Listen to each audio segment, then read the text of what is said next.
Anyone on the sister's mic? Yes, brother. Hello, good evening, sir. I'm Sadia Akram. I'm a first year student of business management studies. My question is that you said that Muslim girls are prohibited the professions of acting, modeling, and dancing. Does the same apply for men, Muslim men? The sister asked the question that I said that profession which exhibit the body, like dancing, like modeling, film acting, is it prohibited for men also? In these cases of film acting, modeling, if it goes against the Quran and Sharia, it is prohibited. For example, a Muslim man, models for some suit. As long as there's nothing haram in that ad, it's permitted. If something haram, if he models for black dog, whiskey, or champagne or alcohol, it's haram. Similarly, if he's acting, if in acting he's showing that he's a non-Muslim, doing idol worship, it is haram. Many of the Muslim actors, they behave like non-Muslim and they do shirk. Haram. Let him be anyone. Let him be the best actor in the world. His acting will take him to Jahannam. His acting will take him to Jahannam. But he's acting and doing a good role, not running after women, running around trees. If all this nonsense is the hijab is broken, it's haram. Otherwise, simple thing, without any haram activity, not breaking the hijab, following the Quran and Sunnah, making films which are Islamic, which will get a person closer towards Jannah, towards Allah subhanahu wa ta'ala, it's perfectly fine. So as long as what they are doing, acting and modeling, if it comes within the purview of the Islamic Sharia, it's permitted, otherwise it's haram. Hope that answers the question. Thank you, sir. Yes, brother. Assalamu alaikum. My question is, now the age of combined study, so is it permitted to study in field of medical? Because for women, so because most of the 99% is we face non-mahram. Brother has a question that is co-education permitted, especially in medical colleges, correct?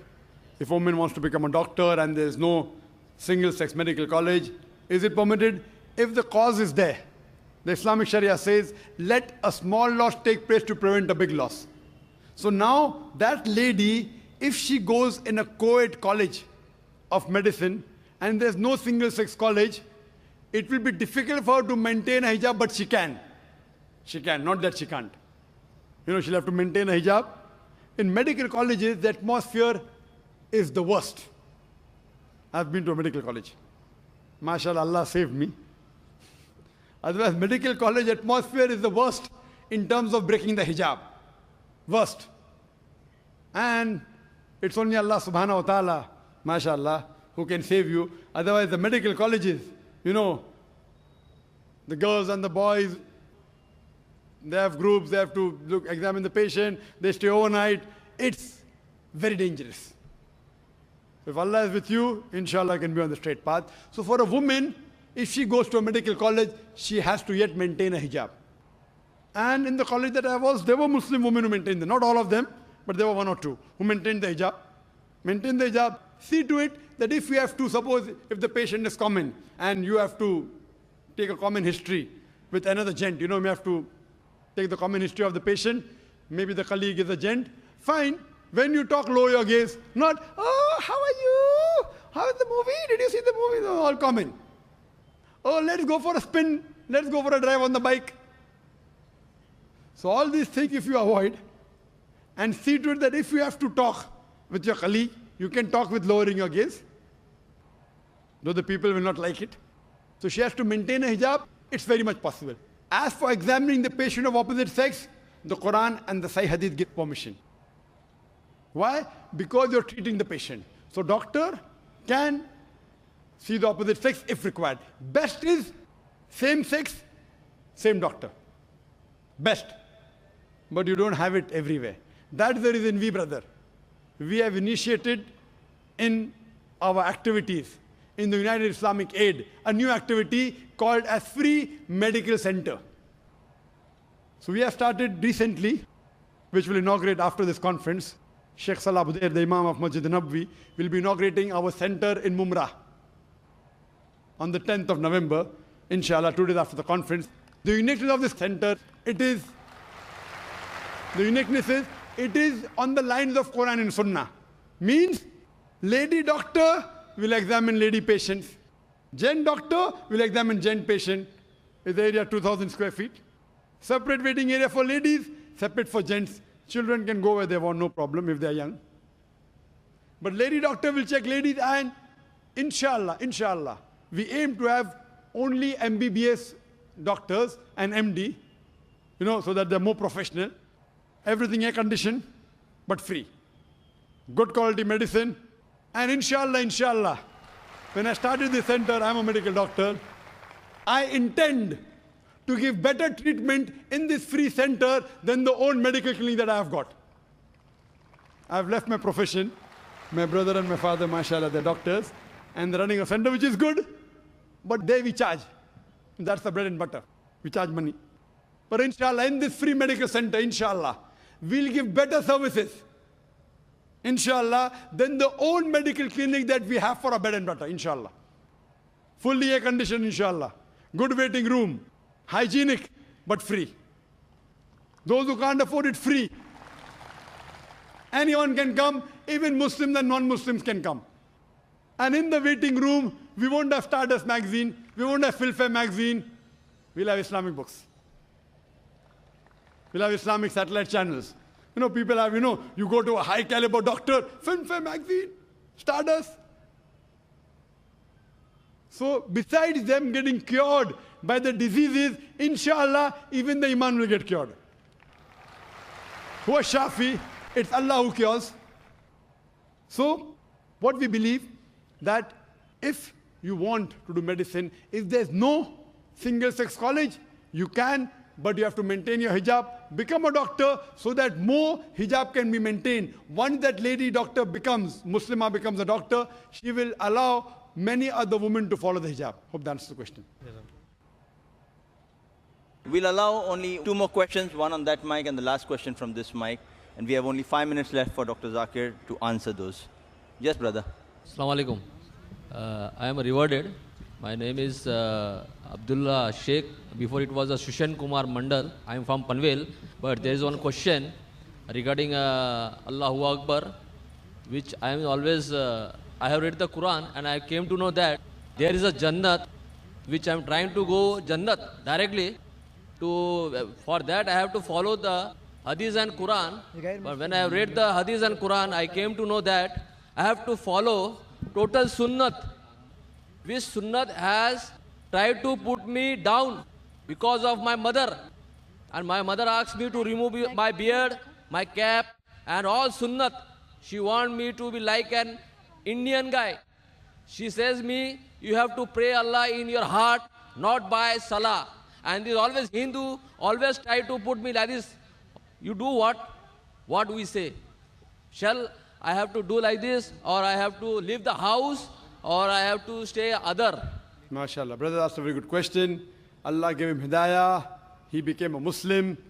He realized that following Quran and Sunnah will give him to Jannah. When he read the Hadith, he followed the Sunnah. He wore a cap, he covered his hair, he sported a beard. But his mother says, remove the beard, remove the cap. What should I do? The verses are quoted of Surah Luqman, chapter number 31, verse number 14, that we have enjoined on the human beings to be kind to the parents. In travail upon travail did the mother bore them, but in pain did she give birth. Immediately next verse says, Surah Luqman, chapter 31, verse number 15, but if your parents force you to worship somebody besides Allah, of which you have no knowledge, then do not obey them. Yet, live with them with love and compassion. The same message repeated in Surah An-Kabut, chapter number 29, verse number 8. We have enjoined on the human beings to be kind to the parents.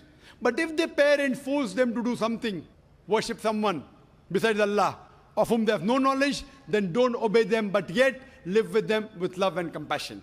What we realize from Quran and say Hadith, that you have to love your parents, you have to respect them, you have to obey them. But if they tell you something against Allah and His Messenger, that's the only time you can disobey them.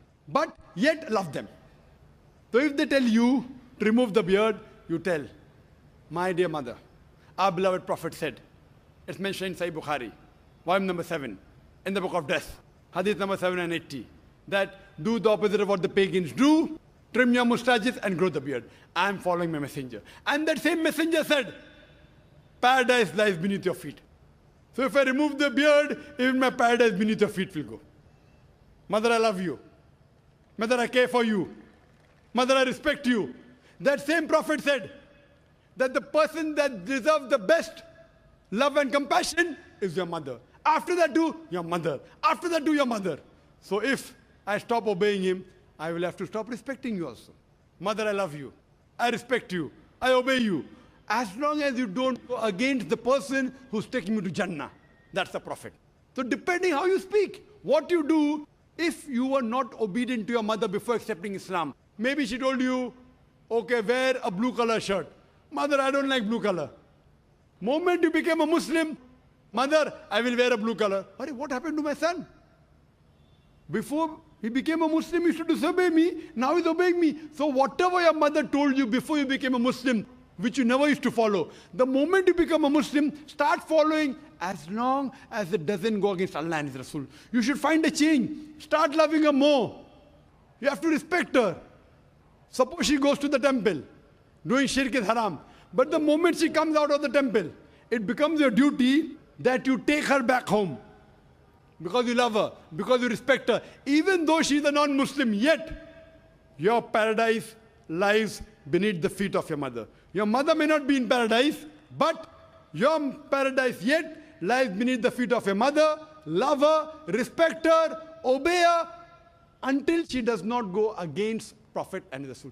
See, there should be a change in your life, and she will respect you. She will also accept your religion. She will even accept the sayings of Prophet Muhammad. Hope that answers the question. Wa akhiru da'wana alhamdulillahi rabbil alamin. Sir, but there is one problem is that after she has converted into Islam, she accepted my Allah, but he is taking in the back of Allah, she is saying to me, you don't follow what the Huzur Sallallahu Alaihi Wasallam is giving you, the whole structures of the Islam, she is trying to stop. What shall I do? I should leave the house or I should stay away from my mother? Because you told me that in the feet of mother there is a Jannat. Time is running short. The time is running short. You have to follow, yet love her with compassion, because tell her that the Quran says Atiullah wa Atiur Rasul in Surah Nisa chapter number 4, verse number 59. So Quran says follow the messenger, therefore I am following the messenger. Not because somebody else is saying. So to follow the Quran, I have to follow the hadith. You love her, respect her. If she kicks you out of the house, stay out of the house, yet love her. Thank you, sir. Thank you. Jazakallah khair, brother. We thank all our audience who has so patiently and consistently been coming here and stayed so long. Inshallah, we hope to see you tomorrow morning for our other programs in the forthcoming days. Assalamu alaikum wa rahmatullahi wa barakatuh.